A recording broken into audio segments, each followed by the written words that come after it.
Hello. Hello, friends. Hi, and welcome to Happy Hour. Hi, and if you can hear me okay, if the audio is working, thumbs up. Fantastic. Great.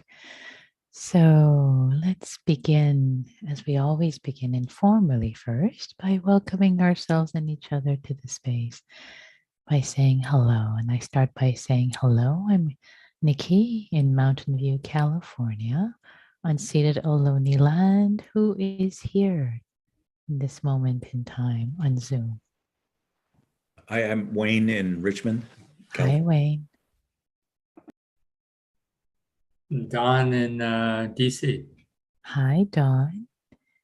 And hi, Hugh on YouTube. Hi, Bill from Dallas. Hi, Kim Erica. from British Columbia. Hi, Kim. And hi, Fred in Lisa. Oakland. Hi, Fred in Oakland. Hi. And Lisa from Berkeley. Diana in New York. Hi, Diana. Neil in New Welcome. Hi, Neil. Barbara in Alameda. Hi, Barbara. Terrence in Squim, Terrence and Mark in Squim, Washington. Hello, the Squim contingent. Good to see you. And hi, Dinesh from Montreal. And Linda in Utah. Hi, Linda.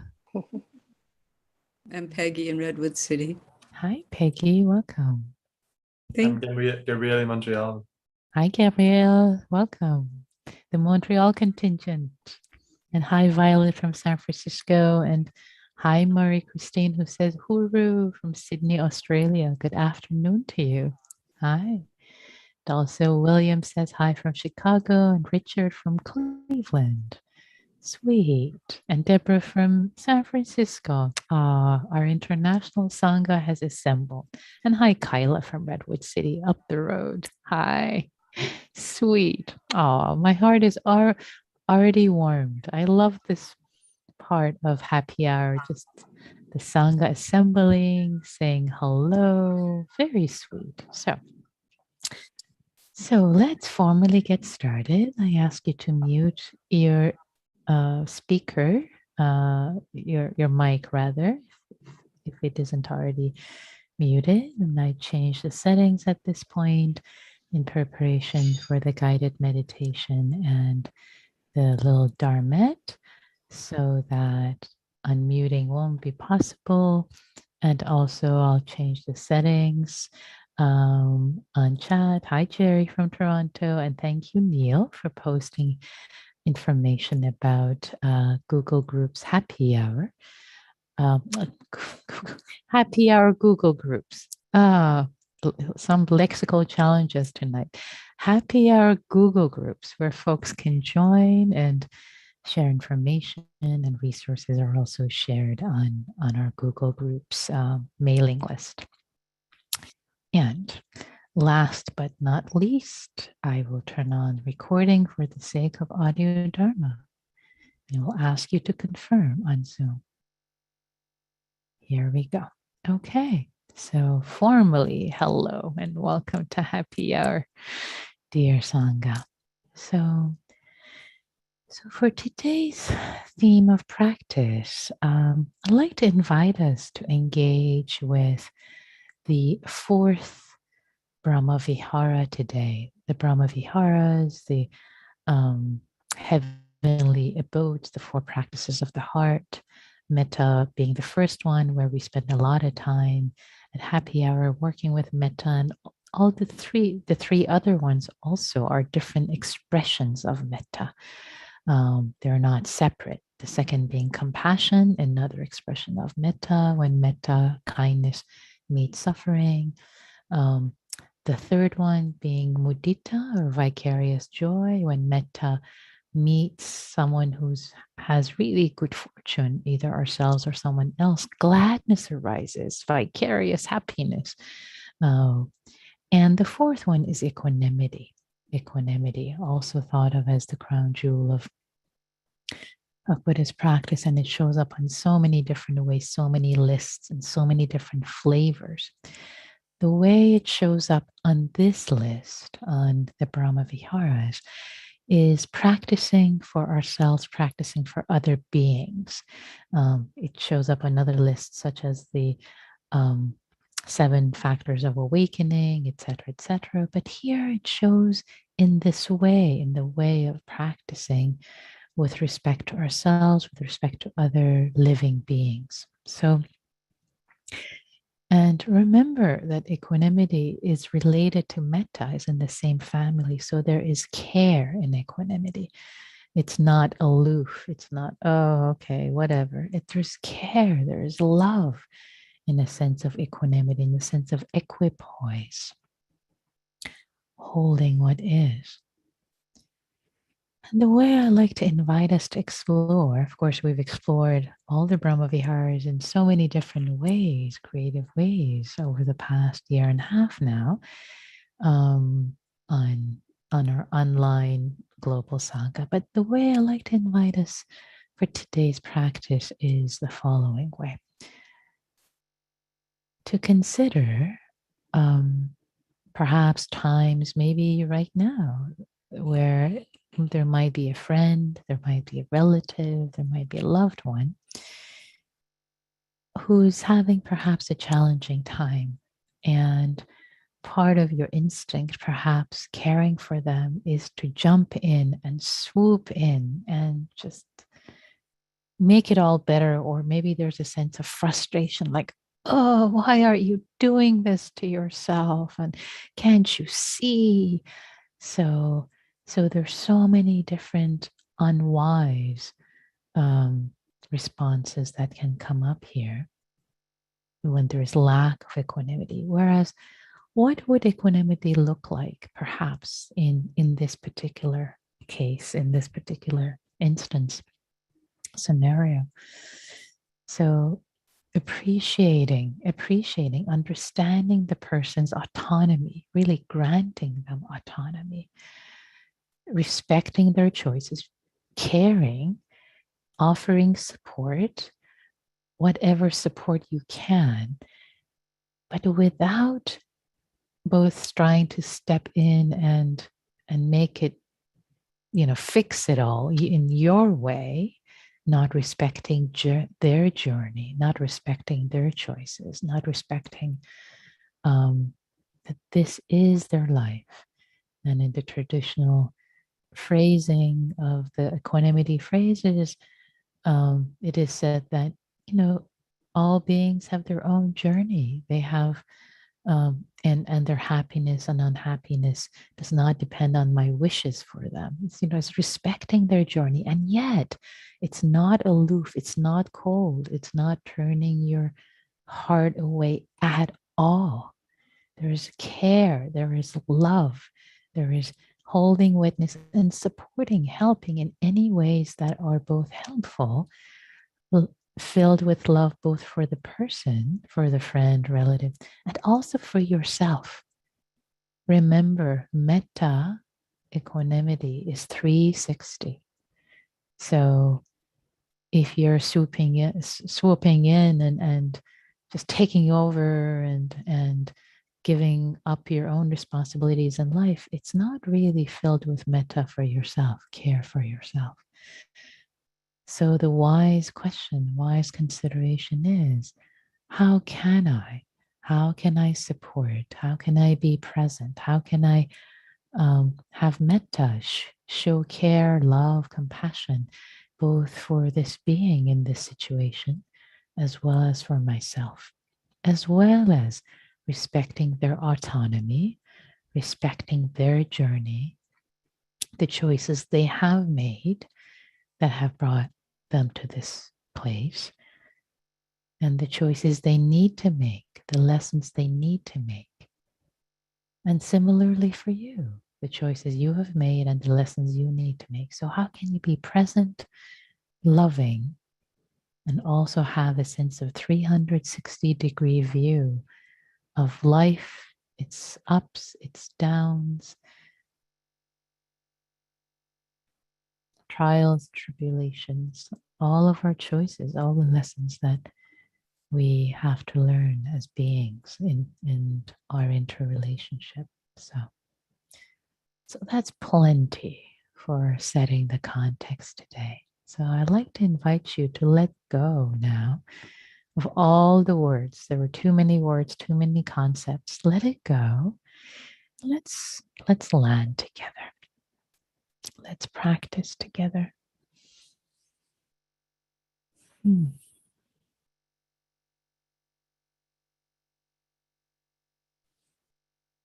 Let's land in our bodies. Letting go of all the words. We're going to try on for size this practice. Just try it on. Even if there are but complaints and concerns, try it on for size and see what arises as you practice in your body, in your heart. So landing in the body. Landing.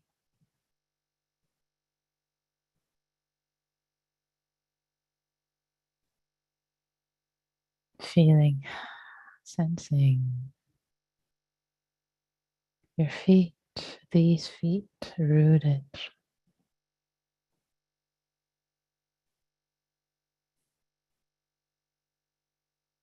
Touching the earth, the contact points between the feet and the earth.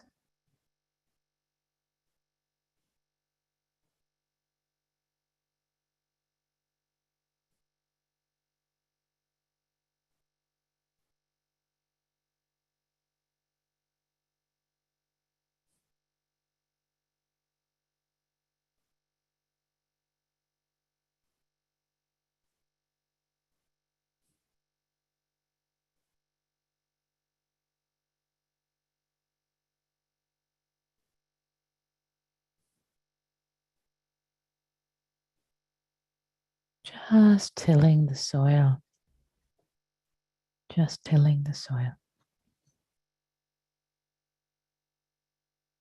of mindfulness, awareness, one breath at a time, arriving, settling.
Receiving each breath in the abdomen.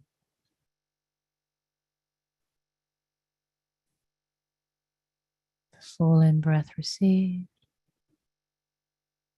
the full out breath received.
taking refuge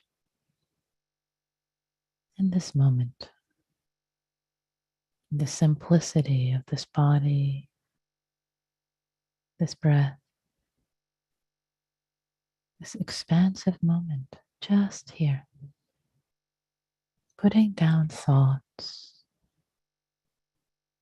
just gently saying, not now, thank you, not now.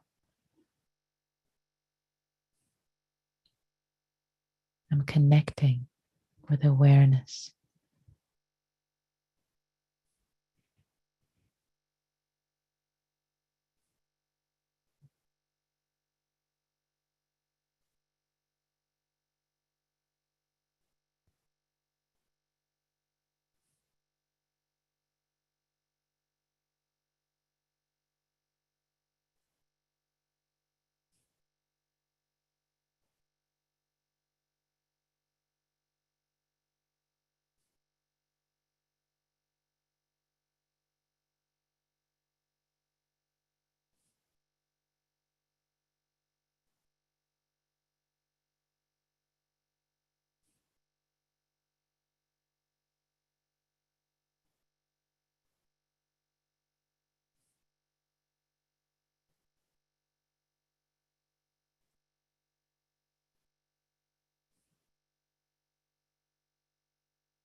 I'd like to invite you to imagine you're sitting on top of a mountain where you have 360-degree view all around. Just imagine you're sitting comfortably. Feel your bottom. Feel your feet. Feel embodied. Feel embodied in the body. And also a sense of spaciousness all around you. There's space all around you.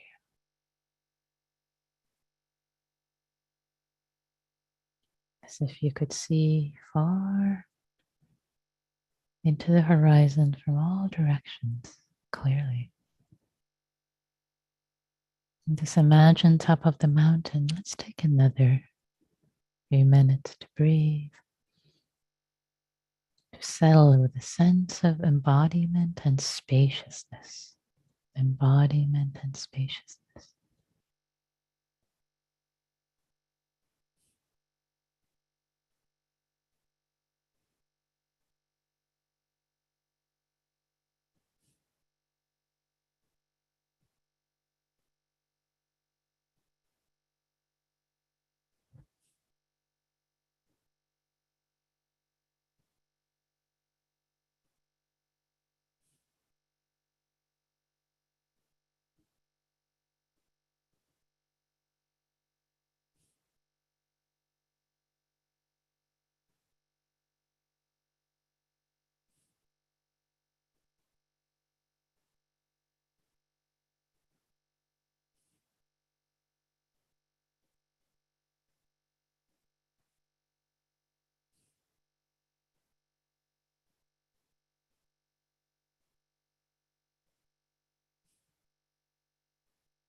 Now I'd like to invite you to imagine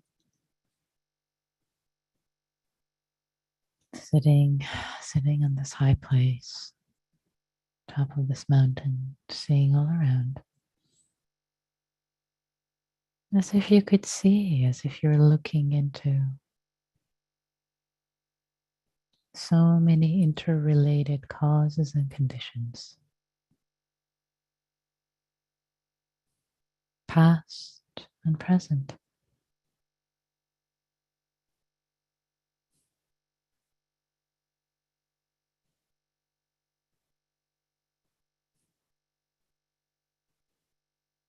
So many things have come to be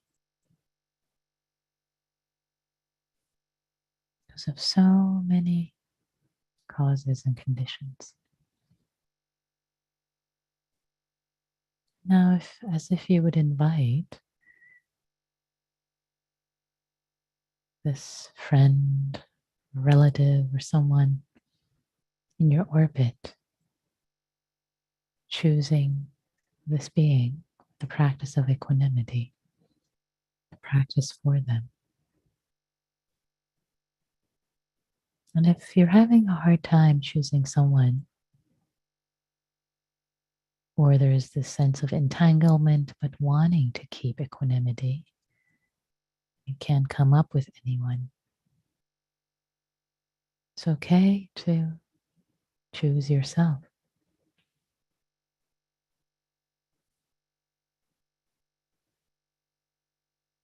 I'll do the guidance for this other being, whatever being you've chosen.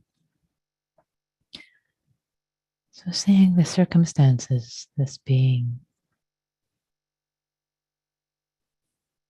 life circumstances,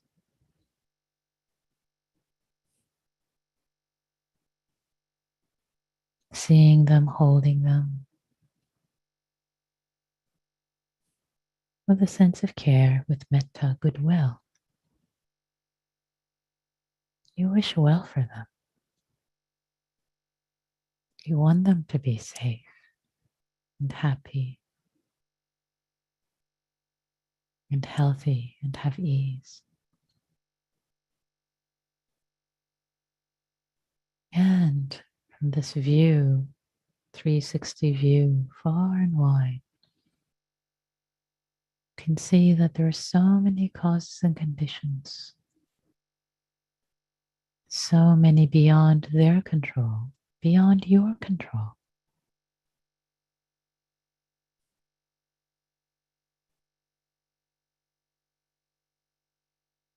There are some choices they have made, but perhaps you also get to see so many cultural,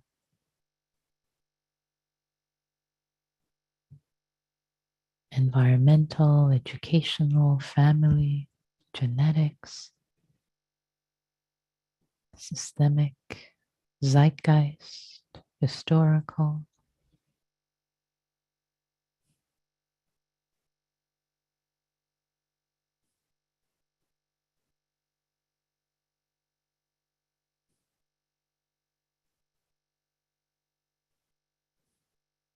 and breathing spaciousness.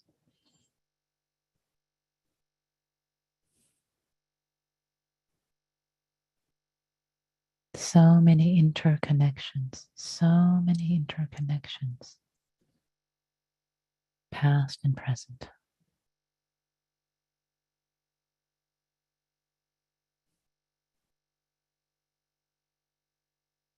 And the interconnection you have, the connection you have with this being is one of them. Is one of the very many infinite causes and conditions. It's not all up to you, just as it's not all up to them.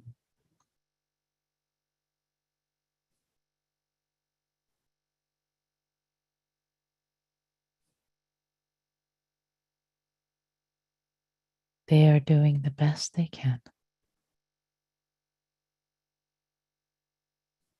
And can you Accept that you're doing the best you can, as much as you can with metta, both for them and for yourself.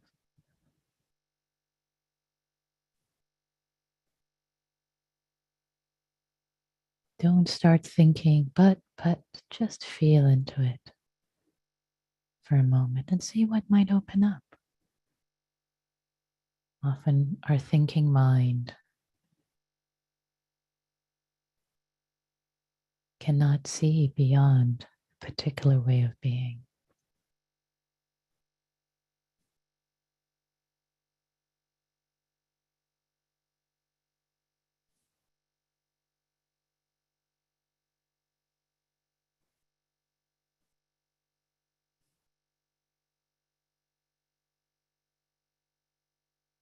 Holding this being with care and spaciousness, acknowledging all the causes and conditions.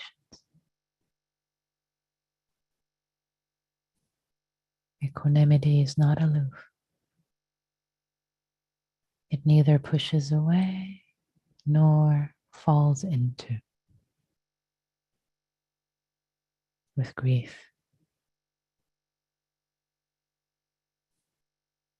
Has wisdom. Equanimity is the marriage of metta and wisdom.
I'll offer a few phrases of equanimity. Maybe no phrases are needed. Just holding the space, spacious space with metta, acknowledging that we, the two of us, are players in this big scheme called life, this mystery, doing our best.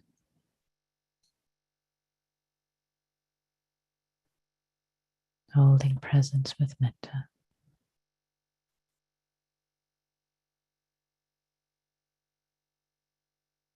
Here's one phrase, if you wish. All beings have their own journey. All beings have their own journey.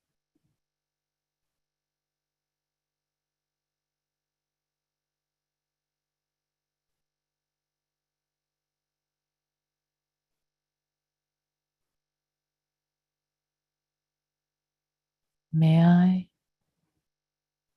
accept the arising and passing of all things with equanimity and balance.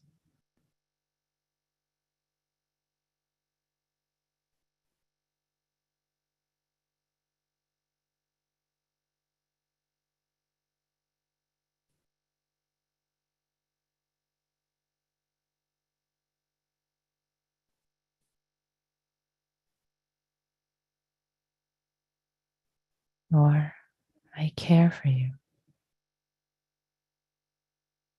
I care about you, but cannot keep you from suffering. I care for you, about you, but I cannot keep you from suffering.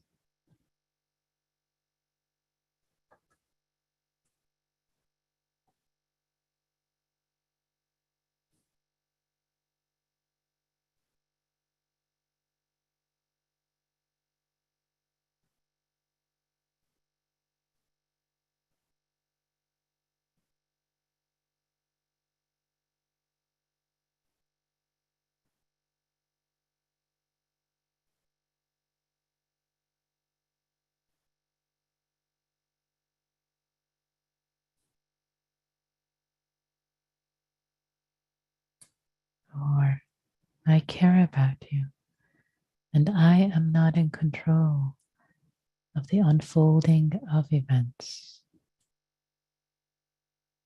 I can't make it all better for you. I care about you, and I'm not in control of the unfolding of events. I can't make it all better for you.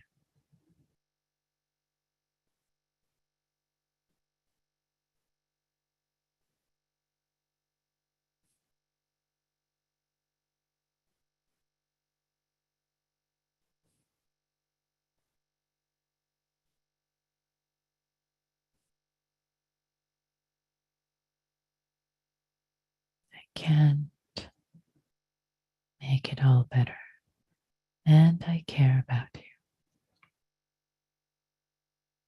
I'm not in control of the unfoldings.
If the mind wanders, bringing the image of this being as clearly as possible into your mind's eye, connecting with them, connecting with the practice, and your metta, your care for them. And that not everything is within your control. I care. I care about you. I care about you.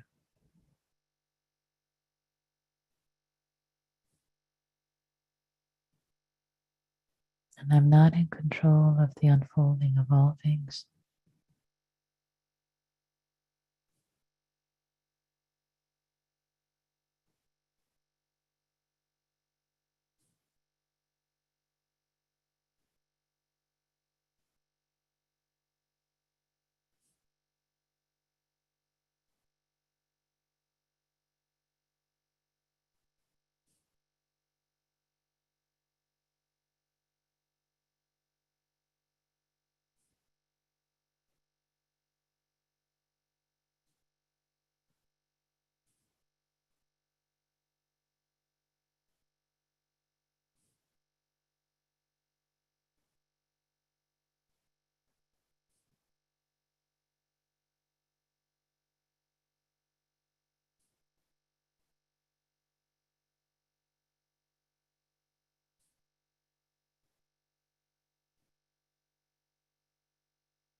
And for the last moments of this practice period, can we have equanimity, hold with spaciousness, this period of practice, whether it was sleepy or distracted or whatever happened, acknowledging that there were so many causes and conditions. Maybe we didn't sleep enough last night. Maybe we were really upset earlier today. Maybe we're tired, we're sick. So many causes and conditions that go into the moment's experience. Having metta for ourselves. Metta for ourselves that we showed up and letting go of any judgment. Acknowledging this period of practice was born of many causes and conditions. Our intention was just one of them. Appreciating our intention for wholesome cultivation, and dedicating, sharing the merit the goodness generated with all beings everywhere. May all beings everywhere be happy. May all beings be free, including ourselves.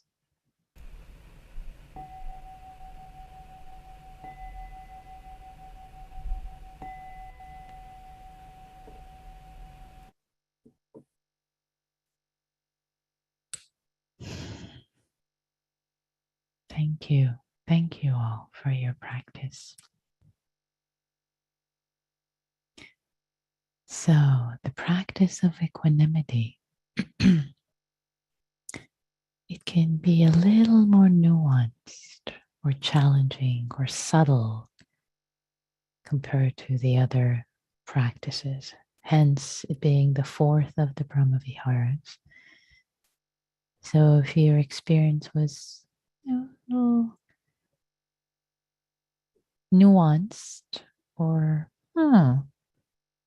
not quite sure, it's okay. It's all okay. You're practicing. You're practicing. So I'd love to open the space up now for any reflections, for any questions that have come up, any insights in your practice that out of generosity you're willing to share with the Sangha to support others' practice from a place of a gift. Oh, this is what I discovered. This is what was interesting. This was what was challenging. So, and if you type in chat, in the Zoom chat, if you type just to me privately, I will read the reflection, not your name, so it'll be private. If you send it to everyone, I'll read both the reflection and your name. And you're welcome to raise your hand. Bill says, thank you for this. It was very timely for me as I have a friend going through difficulties.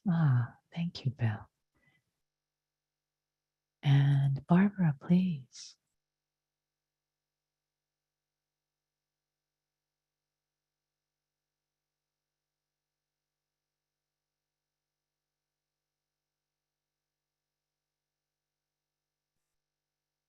You're still muted. Okay. There, perfect. I thought this was a beautiful thing to meditate on, and that considering someone who's suffering and you want to jump in to fix it so often comes up with parents and children, adult children, where you still want to fix it. You still want. So this is something to really meditate on. And how do you communicate the love and the boundary at the same time, in a way? It's the potent thing to think about. Yeah, absolutely. Thank you, Barbara. Yes, very potent.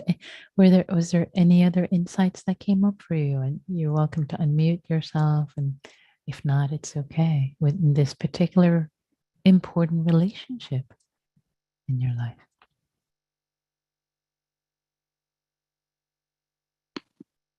Yes, you're unmuted, Barbara. Oops. Yeah. For me personally, no, it's just, it has come up a lot. Yeah. Just appreciating that this is significant. This is challenging, and how so to many be wise. Conditions that, you are not in control of, and you realize the other is not in control either, and that you just have to be kind to yourself and be kind to the other one, and yet realize you can't fix it. Exactly. Yeah. Thank you for that, Barbara. Appreciating how important that. Yeah. That the wisdom, the metta and the wisdom, how can they both come together? And Patricia says, as a single parent, I should do this once a week at least. So thanks for bringing up what you brought up, Barbara. Yeah. So Wayne, I see your hands. I'm going to pause and let others, because you shared last time. So just for pulling forward, pulling back, those who haven't shared in a while, I'd like to invite you to pull forward, please. Peggy says, it's advanced practice. Thank you. Jerry says, thanks. Very helpful as I got email today that a very good friend that she has 6 to 12 months to live with cancer. Oh, it has helped to see that each being is on their own journey. And that does not mean that you do not deeply care. Yes. Yeah. Thank you, Jerry. Thank you for that. Yeah. Any other reflections, especially if you haven't shared in a while? I'd love to hear from you. The Sangha would love to hear from you.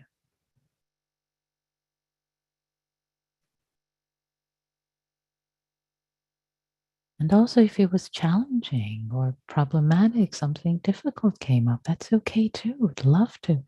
Let's bring it up. Let's be real.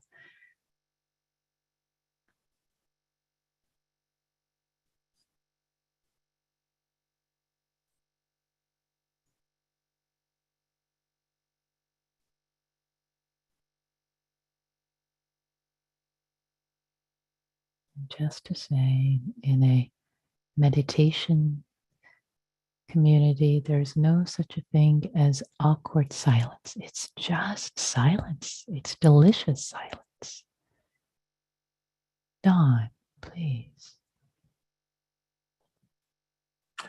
When you said use this as an opportunity to take refuge, I really appreciated that. It resonated with me. You said that at least once, maybe more, and it was challenging, equanimity, and for me, it was sort of meh.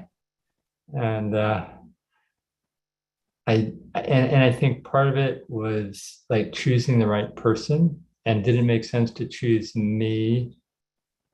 And I wasn't sure like who to choose, and so then I just sort of devolved to just sort of like this practicing loving kindness and sort of listening and I'll try it next time, and it's practice, and so I very much appreciate that. Yeah.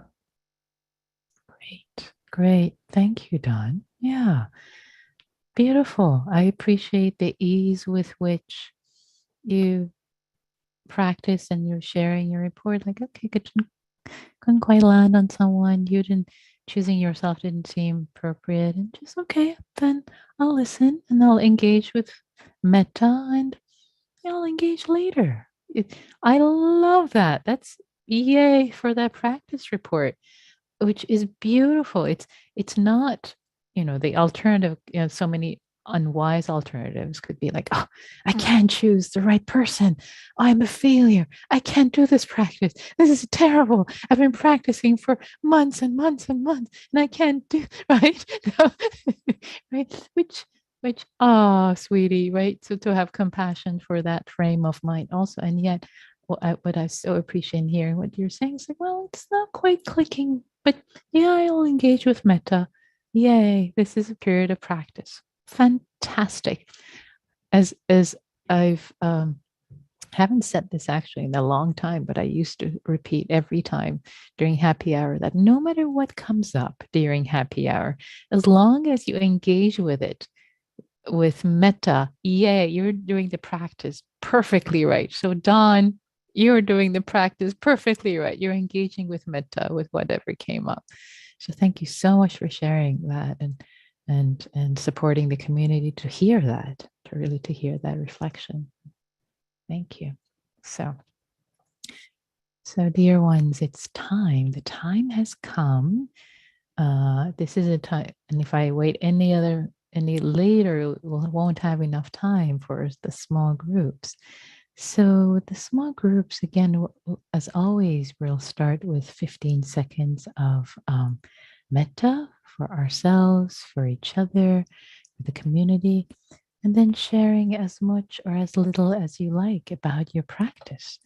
What came up for you, what was interesting or was challenging, and sharing it with equanimity. It's like this, so many causes and conditions for this practice. So the rooms are created. Take care of yourselves and take care of each other. Okay? All right. So here we go.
Welcome back, everyone. The rooms are closed, and we just have a couple of minutes for any reflections that might have come up, anything you realized, especially if you haven't spoken in the recent times. You're invited.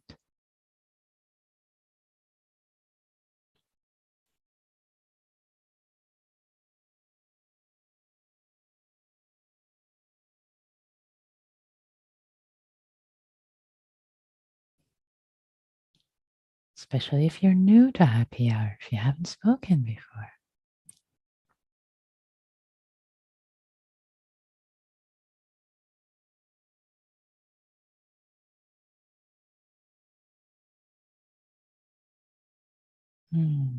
Eileen says these sessions help to take refuge in the Sangha. Beautiful. Thank you for sharing that, Eileen. Taking refuge in the Sangha. Yay. Indeed. Yes, and that ties also in with what Dawn was saying earlier. Taking refuge, taking refuge. Diana, I am told you're raising your physical hand, which I can't see. Let's see. Diana. Okay, there.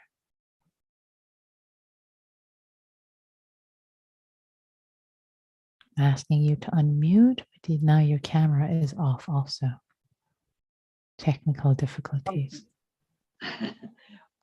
Okay.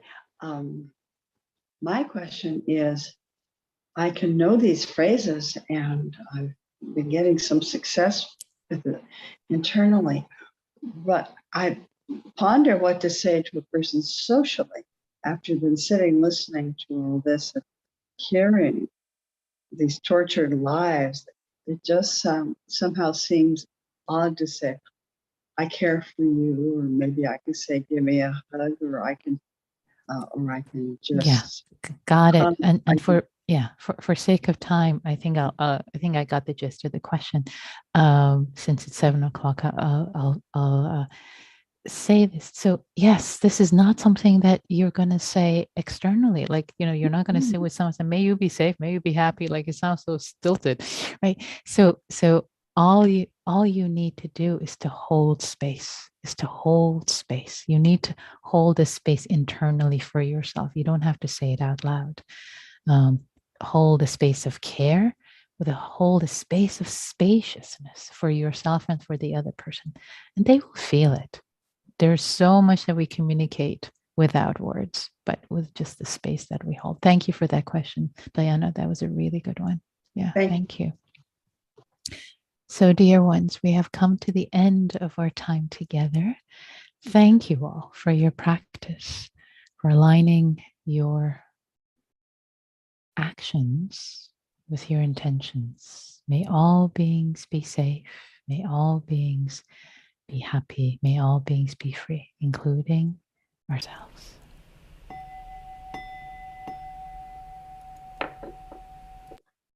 Thank you all.